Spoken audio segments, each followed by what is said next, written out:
Hey everyone, we are Spoilers Intended, and we are a podcast about series and films. And this week we are talking about The Acolyte, episodes 1 and 2. We are 15-minute reactions. Spoilers are everywhere. We're going to start the countdown right about quotation marks now. And I'm joined by Stephen and Ryan. Timer's running. Let's go. Yeah. Timer's going 15 minutes. Yeah, okay, so what do we think? So first two episodes here, I thought were pretty good. There were it's kind of rough around the edges on a couple things, but I also think there's a lot here that is really good. There's a solid foundation. This is kind of one of those points where it's like we didn't start off terrible, we didn't start off spectacular. Yeah, but we could go up. We could take off on a rocket here, or we could also just go downhill. I don't know.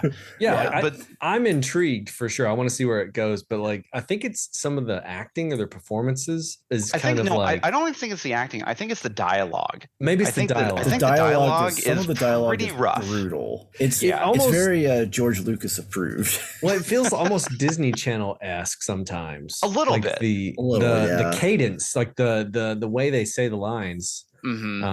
Just a couple times. It wasn't like throughout the whole thing. Yeah, it wasn't. It was just a couple here and there. The thing that just got me almost laughing though was the hilarious villain monologue at the end of episode 1. I was like, "What is this guy even?" I was like, and then it just cuts off, and I was like, "What?" Yeah, that was a choice. That was definitely a choice. Well, I was thinking too. I was like, y'all can add 2 more minutes of runtime to make that flow a little more naturally, an actual real conversation. So how do we feel about 42 minutes on the first episode and 36 on the second? Second episode felt really short. Same thing, kind of ended really out of nowhere. Yeah, both episodes just kind of ended. Now, that's totally fine because once we see the whole picture of kind of how they're formatting the series, I think that may make a difference. I don't know. Well, especially if you're trying to punctuate a moment, we reveal that it's her evil twin, which what a cliche that is. I know, but that's the thing. Dudley do right, and Dudley don't right. Is that you? No. I think it's okay, just because clearly they revealed it super early, so that means that there's a lot more meat on the bone of other things that are going to pop up. We're getting good interactions. I liked the flashback sequence they did with May and Usha. Kind of. I think that was well done. Kind of like the Force, the stuff that they did in Last Jedi, where they kind of a bit, communed with each other. Yeah, but better. So much better than Last Jedi. She wasn't topless sitting on the toilet or whatever. Wow, t-shirt idea. TM. I almost read it more of like a Luke going into the. That's kind of what that's what I was thinking. Well, and I'll definitely say this too. And just kind of going off of just because of Luke and Empire Strikes Back, it makes me think of the snow planet, which then tangentially make me think of the set that she was in the crashed spaceship, and the set design in this is fantastic. I would say the costuming is also quite good. Costuming, set design, and just the character design in general. Oh yeah, the aliens are phenomenal. They're popping off, man. They're throwing them around big time. Some of the camera work is kind of cheap looking every now and then. Not all the time, but there's just something about the way it's been executed. I'm curious about y'all's opinion, because I actually the first episode ran for a minute or so, and I actually paused it and was like, hold on, did my TV turn motion smoothing back on? Oh yeah. And I went and checked, no, it's off, because this looks real smooth. The motion has a weird look to it. Yeah, a high frame rate or something going on. This is definitely one of those where I think a lot of I'll say more martial arts or fight based or action based shows that have I'll get to that in a second, but I think a lot of more modern stuff is they're basically isolating and speeding up footage. They're shooting at high frame rate so they can speed it up. Yes, but it gives it a different to basically bake in some of the faster movements so they can do slower choreography, even though Carrie-Anne Moss in the first episode could absolutely do whatever she needed to do. Man, what a flex to be hey, we're gonna drop Trinity here in the first episode, and then just offer, and then kill her in the first opening scene. Dude, when they show her, it's oh man, what a good choice, because again, this is someone who can just straight up act. Yeah. And like she could like totally carry up. Now she's dead. Okay, well, crap. Listen, she may pop up as a Force ghost. Come on. You don't know. Yeah. Yeah, no. Now oh my gosh, I had the cast pulled up and then I got distracted because I had to make thumbnails for other things. Are we talking about Soul? Yes. Fill for time. Master Soul. I'll look it up. He's really good. He's quite good. Yeah, I like him. Yeah, he was good. I don't know who. I also like his Padawan. I think is that the little girl from Logan? I couldn't recognize because she had such heavy makeup. I don't know. She had so much. I'll find it out. Going on there. Yeah. Google that. I will say our green Jedi Master though. She got like the short end of the stick on the dialogue, man. Yeah, I think that's Vernestra Rowe is the character name. I'm not super hot on her character design, but I think the design would be fine if the words coming out of her mouth were written by a human. Yeah, it's Daphne Keene. So yeah, Jackie is the Padawan. She is from Logan. Yeah. Okay, really? Yeah, okay, that's cool. Okay. Mm-hmm. Yeah, I like her character. I like her. She's got a little bit of Lee Jung Jae. Yeah, is Master Saul. Yeah. But yeah, he does a good job. Yeah, he was in Parasite and Squid Games.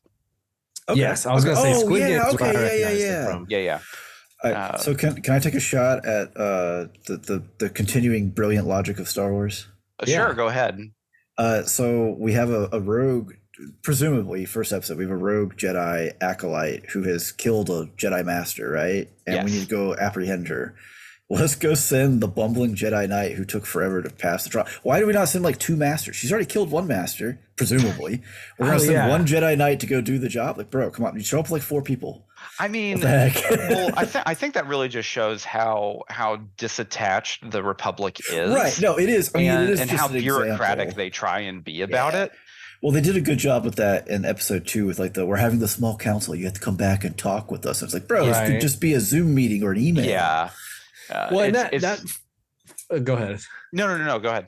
I was gonna say that frustrates me some too, because like this is more of an overarching Star Wars complaint with like a lot of the prequel material stuff. Is it like I always used to just always picture the Jedi Council as being like they got their stuff together. This is the elite, the best of the best. And then when you see them get like bogged down in bureaucracy or like red tape or like have just straight up terrible gut checks on things. Do you even have the Force? Like, well, but I think that like, she did it. Like, I think that's kind of the whole point, though, is that the Jedi Order is so complacent and detached that they don't really see all the problems because they're just, I'll say, high and mighty on their own thing. Now, I will say, just because we're talking about the prequels and stuff like that, I love the credit and transition treatment that we have for like transitioning between scenes, because it's just like the old ones, and it really is kind of refreshing that we don't have like this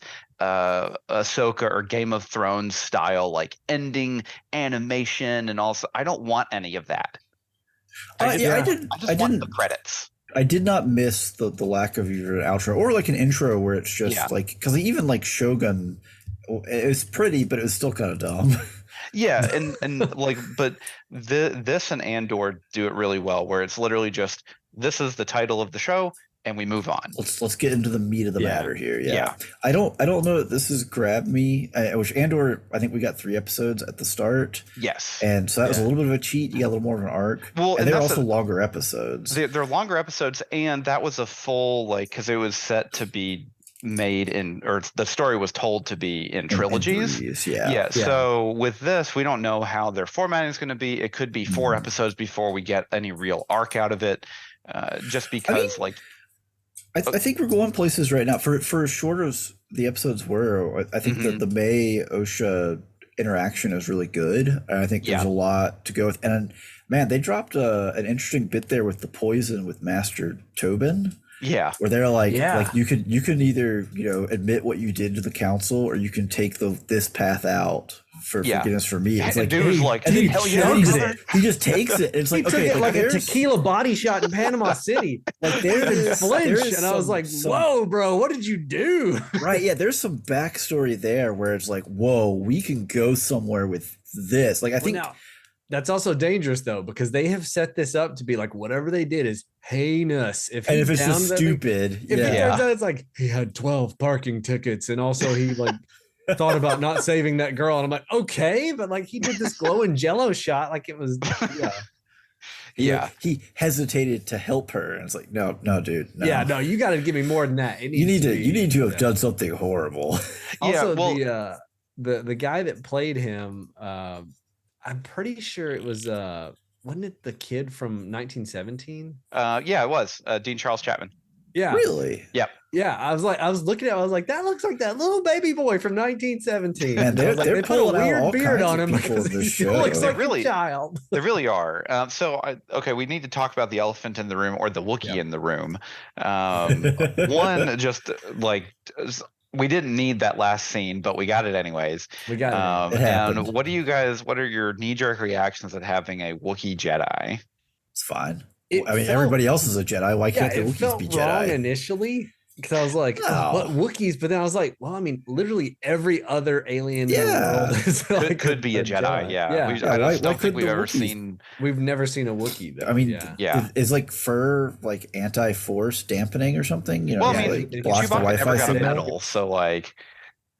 But the rebellion can be speciesist or whatever. This is the Republic now. And this, I've never done any deep dive into Wookiee lore, but like to me, it's always felt like they've got their own thing going on. They don't want to be part of the Jedi because like they're like, we're the Wookiees. We got like this whole, Well, now it could society. Be too, just because like just from that little bit that we saw where he, obviously grabs the blaster with the Force and then just breaks it in half. I'm like, oh, we have like an angry Jedi because he's a Wookiee, and that's kind of like their whole thing.